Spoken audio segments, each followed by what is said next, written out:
Hai, Assalamualaikum dan selamat kembali. Hari ni kita nak kupas satu idea yang wow, best gila. Macam mana semua benda di sekeliling kita ni sebenarnya sedang bercakap dengan kita walaupun tanpa suara.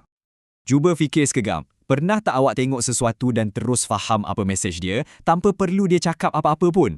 Sebenarnya, benda ni jadi setiap hari tau.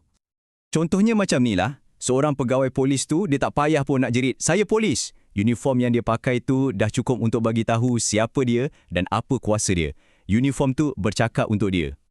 Atau bayangkan awak kat luar negara, tiba-tiba nampak bendera Malaysia. Automatik kan? Terus teringat macam-macam pasal negara kita, pasal rumah.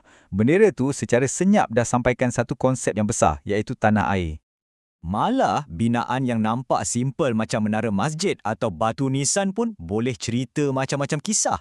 Benda ni macam satu jeritan senyap lah yang bagi tahu kita pasal kepercayaan, sejarah dan budaya satu-satu masyarakat tu. Jadi, semua contoh-contoh tadi, dia bawa kita kepada satu idea besar yang pertama. Setiap objek, setiap benda yang wujud sebenarnya sedang bercakap dengan kita. Benda inilah yang kita panggil lisanul hal atau bahasa keadaan. Maksudnya senang je, setiap benda melalui keadaan dia, desain dia dan kewujudan dia sendiri, dia sedang bercerita. Dia bagi tahu kita siapa dia, apa fungsi dia dan dari mana dia datang. Okey, jom kita bedah lagi dalam, kita guna satu analogi yang power gila, sebuah kereta.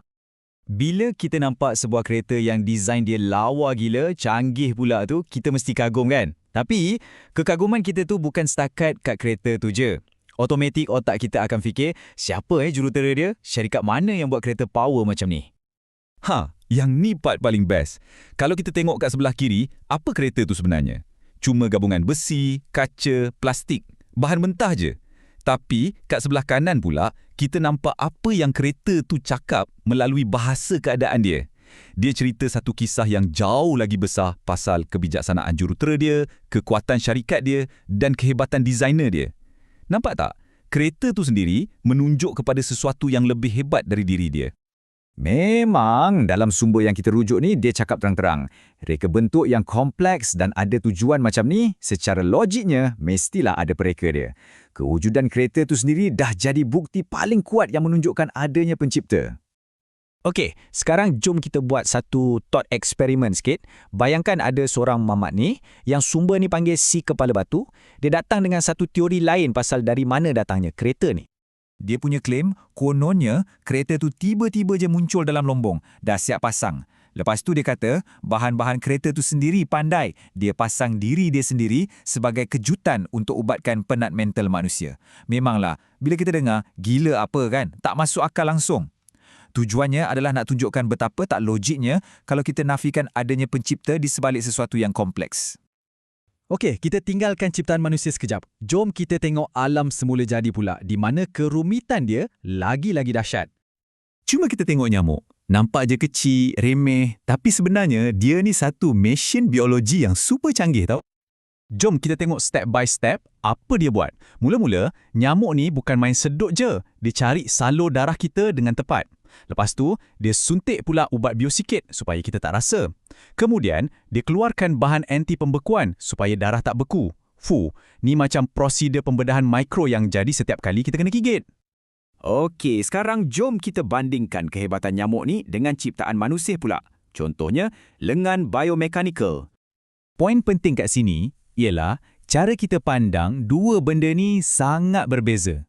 Macam kita nampak kat sebelah kiri, orang yang cipta lengan biomechanical tu mesti bangga gila. Dia akan patentkan ciptaan dia dan kalau ada orang kata benda tu jadi sendiri, memang kena saman. Tapi, bila tengok lengan kita sendiri yang lagi canggih gila, boleh pula kita persoalkan siapa yang buat.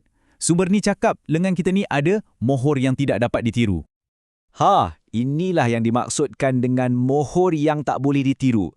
Ia macam signature unik sang pencipta pada setiap ciptaannya. Menurut sumber ni, ia adalah bukti yang setiap makhluk hidup ni satu karya agung yang asli yang tak siapa pun boleh tiru sebiji. Semua ni bawa kita ke metafora yang terakhir yang akan ikat semua idea ni sekali. Cuba bayangkan, satu alam ni, setiap kereta, setiap nyamuk, setiap lengan, macam satu tirai nipis yang besar. Kalau mata kita cuma lekat kat tirai tu je, kita akan terlepas pandang mesej yang lagi besar kat belakang dia. Kita cuma nampak kereta sebagai besi, nyamuk sebagai serangga. Kita tak nampak apa yang benda-benda ni cuba tunjukkan, iaitu apa yang ada di sebalik tirai tu. Jadi, soalan terakhir untuk kita semua fikir-fikirkan. Kalau setiap benda dalam dunia ni sedang bercakap dan menunjuk ke arah sesuatu yang lebih besar, maka apa agaknya yang ada di sebalik tirai itu? Itulah dia, bahasa kewujudan, yang mengajak kita untuk melihat lebih dalam, lebih jauh dari apa yang mata nampak. Cuba fikirkan.